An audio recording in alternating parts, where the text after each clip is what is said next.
آج کی آیت: تیرے شاگرد بزرگوں کی روایت کو کیوں ٹال دیتے ہیں کہ کھانا کھاتے وقت ہاتھ نہیں دھوتے؟ متی 15 باب 2 آیت۔ عزیزو، بعض روایات اور رسمیں جو اصل واقعات کو درست ٹریک سے ہٹا کر اس کی اصلیت اور حقیقی اثر کو ظاہر کرنے میں اہم کردار ادا کرتے ہیں۔ انسان بس انہی میں الجھ کر اصل مقصد کو حاصل کرنے میں ناکام ہو جاتا ہے۔ یہ انسان کی ایسی شکست ہے جس کو تسلیم کرتا ہی نہیں، بلکہ اپنی انا کے بل بوتے پر اس کو اپنی بڑی کامیابی ہی گردانتا ہے۔ روحانی طرز زندگی ہو یا روزمرہ زندگی کے معاملات، ہر پہلو میں نت نئی روایات اپنی تمام تر نمود و نمائش میں پیش ہیں، جو بعد میں اکثر پچھتاوے کی صورت اختیار کر لیتی ہیں۔ مثلاً بیاہ شادی ہی کو دیکھ لیجئے، رسم و رواج نبھاتے سر پر قرضے کا بوجھ اتنا بن جاتا ہے جو کئی سالوں تک زندگی کو گویا عذاب میں ڈالے رکھتا ہے۔ اگر مذہبی تہواروں کی بات کریں تو ایسے میں بھی کئی ایسی روایات کو اثر نو تازگی دی جاتی ہے کہ مذہبی عقیدے اور ایمان کے رنگ پھیکے پڑ جاتے ہیں، جو کسی صورت قابل قبول نہیں۔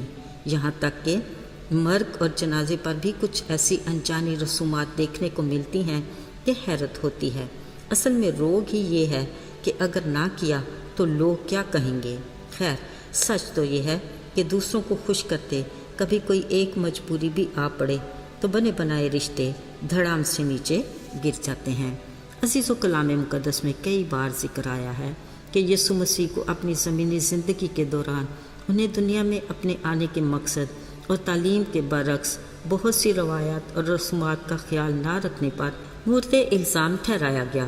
کہیں کسی بیمار کو سبت کے دن شفا دی تو کہا گیا کہ یسوع ناصری سبت کی بے حرمتی کرتا اور بڑوں کی روایت کو توڑتا ہے۔ تو کہیں کسی کے گھر کھانے پر گئے، کہا یہ تو معصول لینے والوں اور گناہگاروں اور شرابیوں کے ہاں کھاتا پیتا ہے۔ جب زناکار عورت کو معاف کیا تو کہا یہ تو موسوی شریعت کو توڑتا ہے۔ ایک بار تو ایسا ہوا کہ فریسیوں اور فقیوں نے یروشلم سے آ کر یسوع کو کہا کہ تیرے شاگرد بزرگوں کی روایت کو کیوں ٹال دیتے ہیں کہ کھانا کھاتے وقت ہاتھ نہیں دھوتے؟ اس نے جواب میں ان سے کہا، تم اپنی روایت سے خدا کا حکم کیوں ٹال دیتے ہو؟ کیونکہ خدا نے فرمایا کہ تو اپنے ماں اور باپ کی عزت کر۔ جو اپنے باپ یا ماں کو برا کہے وہ ضرور جان سے مارا جائے۔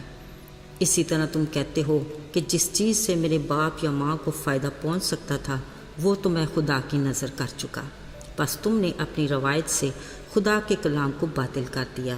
یسوع نے انہیں برملا کہا، اے ریاکارو، یسایہ نبی نے تمہارے حق میں کیا خوب نبوت کی ہے کہ یہ امت زبان سے تو میری عزت کرتی ہے مگر ان کا دل مجھ سے دور ہے۔ یہ بے فائدہ میری پرستش کرتے ہیں کیونکہ یہ انسانی احکامات کی تربیت دیتے ہیں۔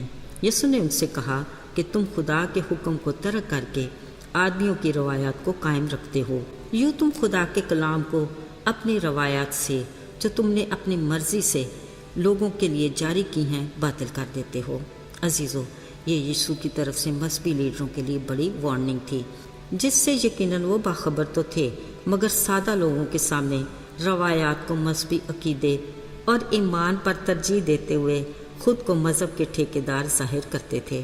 جب یسوع نے صاحب اختیار کی طرح بتاتے تو وہ یسوع کے برخلاف الزامات لگانے کے نئے موقع کو تلاش کرتے جو یقیناً انہیں کبھی بھی میسر نہ آتا۔ عزیزو، آج کے دور میں بھی ہم مسیحیت کی حقیقی روح اور ایمان کی بنیاد اور عقیدے کو ایک طرف رکھتے ہوئے خود کو رسمی مسیحی کے طور پر پیش کرنا اپنا فرض سمجھتے ہیں، جو خدا کے نزدیک ناقابل قبول اور ناپسندیدہ ہے۔ عزیزو، خدا کے کلام کی رہنمائی میں رسومات سے زیادہ خدا کے احکام کے مطابق اپنی زندگی گزاریں تاکہ خدا باپ کی خوشنودی حاصل کر سکیں جس کی وہ اپنے ایماندار لوگوں سے توقع کرتا ہے۔ خدا کرے ہم اس کی مرضی پوری کرنے کے لائق بن جائیں۔ آئیے دعا کریں۔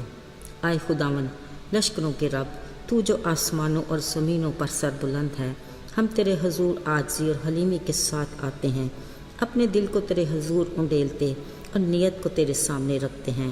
تو ہمیں اپنے عرفان میں آگے بڑھا، یسوع کے پاک نام میں آمین۔